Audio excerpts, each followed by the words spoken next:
எனக்கு அருமையான கர்த்தருடைய பிள்ளைகளே, கர்த்தர் இன்றைக்கு நமக்கு கொடுத்திருக்கிற வாக்குத்தத்தம் நீதிமொழிகளின் புஸ்தகம் 4ஆம் அதிகாரம் 18ஆம் வசனம்.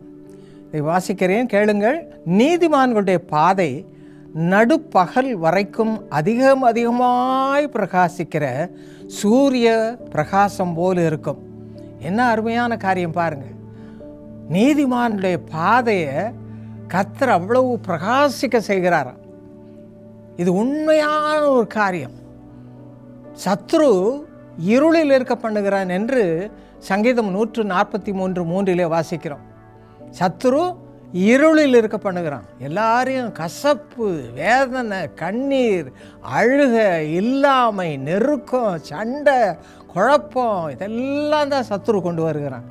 ஆனால் கர்த்தர் என்ன செய்கிறார்? பிரகாசிக்க செய்கிறார். எப்படி பிரகாசம்? நடு பகலில் சூரியன் பிரகாசிக்கிறது போல அவ்வளவு வெளிச்சத்துக்குள்ள ஆண்டவர் கொடுக்கிறார். அதை தான் யோவான் சுவிசேஷம் 1ஆம் அதிகாரம் 9ஆம் வசனத்திலும் அவர் ஒளியாக வீசுகிறார். பாருங்க, நான் ஒரு வசனம் வாசிக்கிறேன். கலாத்தியர் 2ஆம் அதிகாரம் 20ஆம் வசனம். அதில் சவுல் என்ற மனிதன் பவுலாக மாறினான். அவன் எப்படி? ரோமர் 9:23 என்ன வாசிக்கிறோம்? அவன் கேட்டின் புத்திரனாக இருந்தான். ஆண்டவருக்கு பிரியமானவங்களெல்லாம் கொலை செய்கிறது, அழிக்கிறது. அப்படிப்பட்ட கேட்டின் புத்திரனாக இருந்தவனை ஆண்டவர் ஒரு நாள் போய் சந்திக்கிறார். சவுலே, சவுலே, எவ்வளவு நாள் என்னை துன்பப்படுத்துவாய்? அவனுக்கு உள்ளத்தில் அப்படியே இந்த சத்தம் உடையுது. அந்த சத்தம் வந்தவுடனே அந்த இருள் அவனை விட்டு ஓட பார்க்குது. கொடூரமான மனுஷன். ஆண்டவரே, நான் என்ன செய்ய சித்தமாக இருக்கிறேன்? அவனுக்கு என்ன நடந்தது பாருங்க. கலாத்தியர் 2ஆம் அதிகாரம் 20ஆம் வசனம் சொல்லுகிறது, கிறிஸ்துவுடனே கூட நான் சிலுவையில் அறையப்பட்டேன். இதாங்க சிலுவையின் மேன்மை. இயேசு கிறிஸ்து சிலுவையில் தன்னையே பலியாக அர்ப்பணித்தார். அப்போது அந்த சிலுவையில் நானும் அறையப்பட்டேன். பாவத்துக்கு செத்து நீதிக்கு பிழைத்திருக்கும்படி நான் சிலுவையில் அறையப்பட்டேன். ஆயினும் பிழைத்திருக்கிறேன். I am living today because of that. உண்மையான சாட்சியாக இருக்கிறேன். இனி நான் அல்ல, கிறிஸ்துவே எனக்குள் பிழைத்திருக்கேன். என்ன அருமையான வாழ்க்கை பார்த்தீங்களா? Christ is living in me. No more Saul, but I am Paul, servant of God. என்ன அருமையாக சொல்கிறா பாருங்க.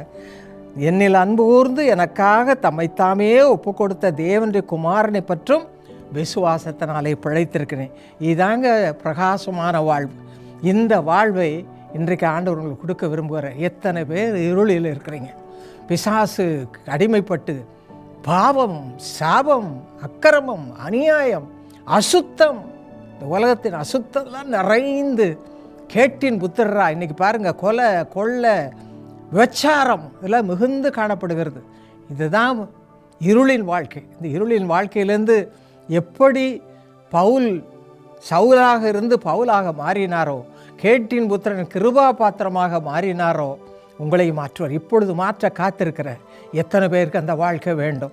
உங்களுடைய வாழ்க்கையை சற்று யோசித்து பாருங்கள். நமக்கு கொடுக்கப்பட்ட நேரம் கொஞ்ச நேரம். உங்களுடைய வாழ்க்கையை சற்று யோசித்து பார்த்து உங்களை அர்ப்பணிங்க. இப்பொழுது நீங்கள் அர்ப்பணிங்க. கர்த்தர் உங்களுக்கும் அந்த மேலான ஸ்லாக்கியத்தை கொடுப்பார். ஜெபம் செய்வோமா? எங்கள் அருமை தகப்பனே, யார் யார் உண்மையாக தெய்வ பயத்தோடு நடுங்கினவர்களாக, உமக்கு பயந்தவர்களாக தங்களை அறிக்கையிடுகிறார்களோ, அவருடைய வாழ்க்கையை நீர் மாற்றும்.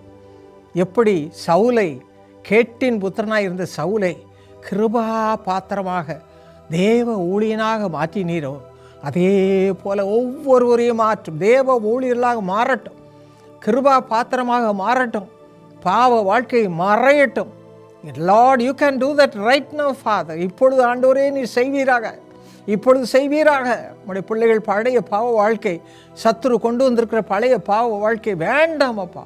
உங்களுடைய ரத்தம் சிலுவையில் சிந்தின ரத்தம் அவர்களை கழுவி சுத்திகரிக்கட்டும். நடுப்பகலில் பிரகாசிக்கிற சூரியனை போல வெளிச்சத்தின் பிள்ளைகளாய் அவர்களை மாற்றும். இப்பொழுது மாற்றுவதற்காய் ஸ்தோத்திரம். அப்படி யார் யார் ஒப்பு கொடுத்தீர்களோ எங்களுக்கு எழுதுங்கள், நிலையத்துக்கு எழுதுங்கள். இயேசு அழைக்க உழைத்து எழுதுங்க. கர்த்தர் என்னை மாற்றினார், என் இருதயத்தின் பாவத்தை எல்லாம் மன்னித்தார், இருளில் இருந்த நான் இப்பொழுது வெளிச்சத்தின் மகனாக இருக்கிறேன் என்று சொல்லி உங்களுடைய சாட்சி எழுதுங்கள். கர்த்தர் உங்களை உயர்ப்பாராக, ஆசீர்வதிப்பாராக. இயேசுவின் நாமத்தில் ஸ்தோத்திரத்தோடு ஜெபிக்கிறோம் எங்கள் நல்ல பிதாவே. ஆமென்.